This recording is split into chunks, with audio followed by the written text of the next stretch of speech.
Hey guys, welcome back to another video, and in this one I'm going to be showing you the best physical and special steel type Pokemon for raids in Pokemon Scarlet and Violet. Then we're going to be going through two 6-star raids to show you how strong they are. Starting off with a physical Pokemon, it's Scizor, and he's going to be holding the Metronome. I'll show you where to get that right now. So you want to fly over to Levincia North. Once you're here, hop on your ride Pokemon and just run over here to this Delibird shop. Once you're here, click Battle Items, scroll down until you find the Metronome. You're going to want to buy two for 30,000 because we'll be using one for the special attacker as well. Once you've done this, I want you to make sure that your Scizor has Iron Head, Swords Dance and Iron Defense. Your nature is going to be Adamant, so up and attack, down in special attack, and your EVs are going to go into HP and attack. Now that we've gone over the build, let's get into a raid that we're strong against. So if you're against a physical attacker on the first turn, I want you to use Iron Defense. Well, this isn't good. I didn't know it had Overheat. You got to be careful with them fire type moves because you're 4 times weak to them. Knowing that it has Overheat, I'm just going to get straight into the Iron Heads, and we're going to heal up because his special attack is going to be really weak right now. He did get a crit on the third one, but now his special attack's at -6, so he can't really use that anymore. Okay, we're going to get straight into the Iron Heads. We're going to just try and get that Tera as quick as we can so we're not 4 times weak to Overheat anymore. So now that we've terrestrialized, we're going to start using Iron Head. We should output a decent amount of damage and it'll just increase every time. Now that the taunt has wore off, we're going to use Swords Dance to increase our attack, and then we're going to start attacking again. Now, I didn't really foresee him using the move Overheat, so this wasn't actually the best raid for us because we're 4 times weak to fire types, which you have to look out for. But as you can see, we've really got into the fight now and we've broke his shield and we should be fine. So we're going to use Iron Head again. It does half of his health in damage, and next hit we should finish him off. Now usually what you would do if you was against a physical attacker, you would use Iron Defense once to get +2 defense. You would use Swords Dance either once or twice depending on what Pokemon you were facing, and then you'd start using Iron Head, and then you just want to get his health really low, and if you die when you come back, terrestrialize, or if you're not in much danger, just terrestrialize on the spot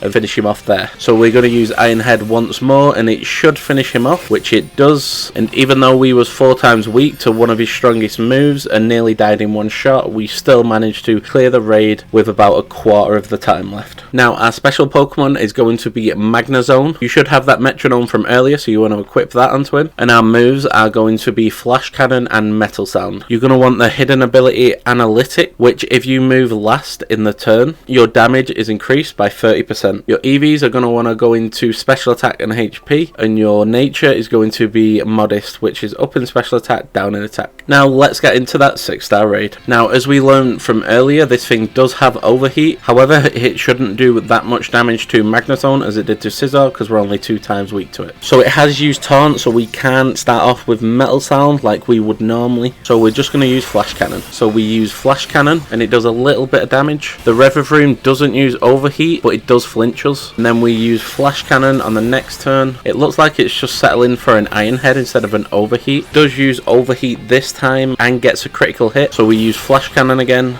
It uses Overheat again. It shouldn't kill us. It doesn't. And now the taunts wore off, we can use Metal Sound and it hits. That's -2 special defense for the Revivroom. Now I'm hoping it uses Taunt here. It uses Overheat again. It shouldn't do any damage though because it's already on -6 special attack. And then we can just use Flash Cannon, which should do a bit more damage. Now we're going to heal up and hopefully get the crit heal so we can terrestrialize. We only got a little bit of a heal. We heal 2 more times, and on our last heal we get a semi-decent heal, so we're nearly back on full health. And it's just used Taunt, which is fine because now we're going to terrestrialize into a steel type. So its Overheat is only doing like 30 damage now, so that's no threat at all. And let's see how much our Flash Cannon does. It does about half of his shield now that we've terrestrialized. So it has removed negative effects from itself, so its special attack is back to normal. However, it shouldn't be too much trouble. Let's see how much it does. It does about under half of our health. So we use Flash Cannon again and nearly destroy the shield. And now we're going to use it once more to destroy the shield because it's not on -2 special defense anymore because it removed all negative effects. We do, however, break the shield. And now we're going to use Flash Cannon again. For some reason, we do attack first, and then we use one final Flash Cannon to finish it off, and we are on 25 health, so that was close. But even if we did die there, I don't think it would have been much trouble because we have a lot of time left. So even though it wasn't too beneficial, we took down the Revivroom on both occasions with quite a bit of time remaining. So as you can see, both the Pokemon are pretty strong to use if you need a steel type. And those are the best physical and special steel type attackers for raids on Pokemon Scarlet and Violet. If you found this video helpful, smash that like button, subscribe so you don't miss another video. And if you want to see who the best dragon type Pokemon are for raids on Pokemon Scarlet and Violet, click on screen right now and I'll catch you on the next one.